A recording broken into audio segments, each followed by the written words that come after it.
자, 오늘은 로마서 13장 4절부터 7절 말씀 보겠습니다. 우리는 어제부터 약간 예민한 이야기를 다루고 있습니다. 국가에 대한 또 권력자들에 대한 이야기들을 좀 다루고 있는데요. 하나님께서 국가를 세우신 이유, 의미, 그리고 또 이 세상의 통치자들을 세우신 그 의미는 뭘까요? 4절에서 이렇게 말씀합니다. 그는 하나님의 사역자가 되어 내게 선을 베푸는 자니라.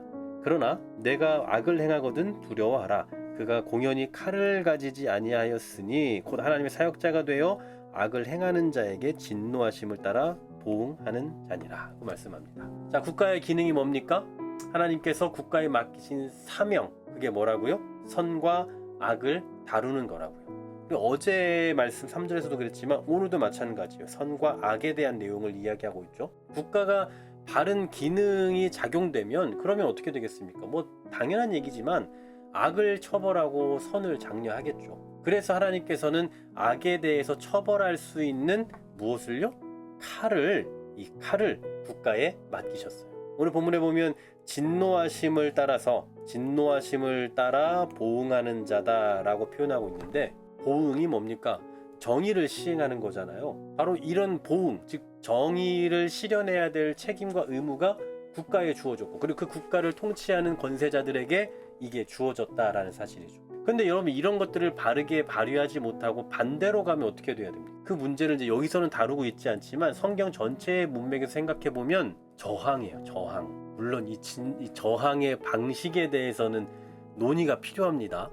뭐가 옳은 저항이다라고 말할 수 없기 때문에 그 저항에 대한 논의는 조금 더 필요하겠지만, 오늘 본문에서는 이제 복종하는 쪽에 초점을 맞추고 있기 때문에 어떻게 저항하느냐, 이 내용은 제가 일단 좀 지나가도록 하겠습니다. 참고로 저는 지금 어떤 정치적인 견해를 가지고 말하는 거 절대 아닙니다. 저는 중도입니다. 자, 5절을 보십시오.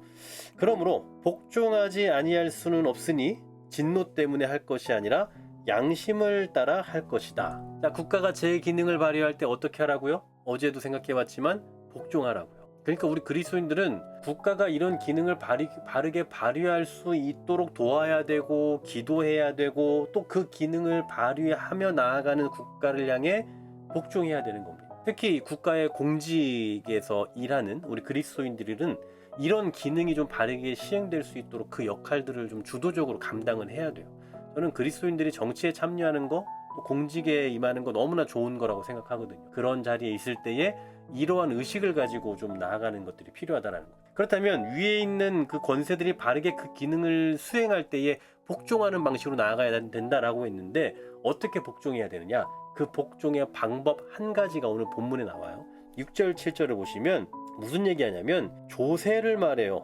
자, 조세, 관세를 받을 자에 관세를 바친다. 무슨 얘기입니까? 세금을 내는 것이 복종의 한 방식이다라는 거예요. 여러분, 세금 내는 거 좋아할 사람이 어디 있습니까? 내가 받은 거 내가 다 쓰고 싶지, 혹은 나라에서 도와주는 거 나도 더 얻고 싶지, 내 것을 나라에게 주거나 내 것을 누군가를 돕는 데 쓰라고 내놓는 것, 사실 누구나 다 아까워할 일이에요. 그러나 국가가 제 기능을 발휘할 수 있도록 세금을 내는 일에 복종하라라고 말씀하는 거예요. 자, 어쩌면 가장 간단하고 가장 기본적이고 일반적인 내용을 말하고 있는 거기도 합니다만, 우리가 이런 말씀들을 통해서 생각해 봐야 될 게 뭐냐면, 우리 그리스도인들이 예수를 믿고 하나님 나라의 백성이 되었다라고 해서 이 세상을 떠나는 것은 아니다라는 걸 기억해야 돼요. 국가와의 관계에서, 통치자와의 관계에서 떨어져 살고 우리 혼자 사는, 우리끼리만 사는 게 아니라고요. 그렇기 때문에 하나님께서 국가를 세우신 그 뜻이 무엇인지를 알고 그 뜻을 따르는 삶을 살아야 되는 거예요. 그 중에서도 가장 기본적인 거, 세금과 같은 그런 문제들을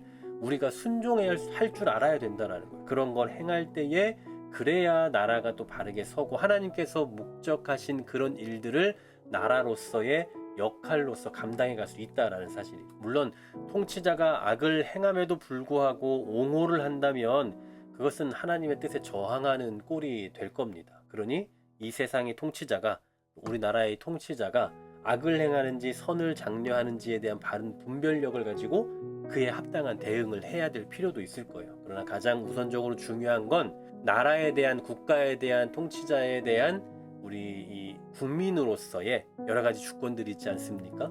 그 가운데서도 우리가 해야 할 일들을 당연히 해야 된다라는 거예요. 우리가 교회를 다니고 예수를 믿으면 우리가 또 교회 안에서 해야 할 일들이 있잖아요. 그런 것들을 하는 것도 중요하지만 국가에 소속되어 있는 자로서 국가를 향한 해야 할 마땅한 세금과 같은 가장 기본적인 이런 일들도 우리가 의무적으로 행할 수 있어야 된다라는 것을 말해주고 있다는 겁니다.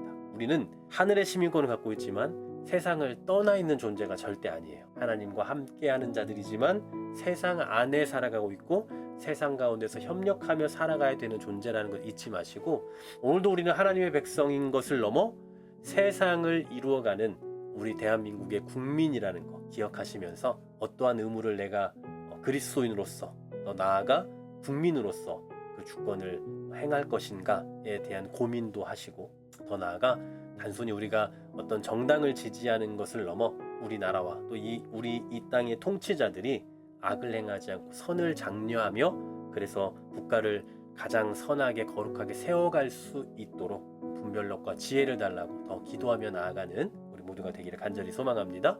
하나님, 우리를 하나님의 백성 삼아 주시기도 했지만 우리에게 국가를 주셨고 국민이라는 또 주권을 주셨다는 것 기억하게 하시고, 국민으로서 마땅히 해야 할 일에 대한, 나라에 대하여 행해야 할 일에 대한 책임감을 가지고 또 행할 줄 아는 그런 지혜와 분별력을 우리에게 허락하여 주시옵소서. 예수 그리스도 이름으로 기도하옵나이다.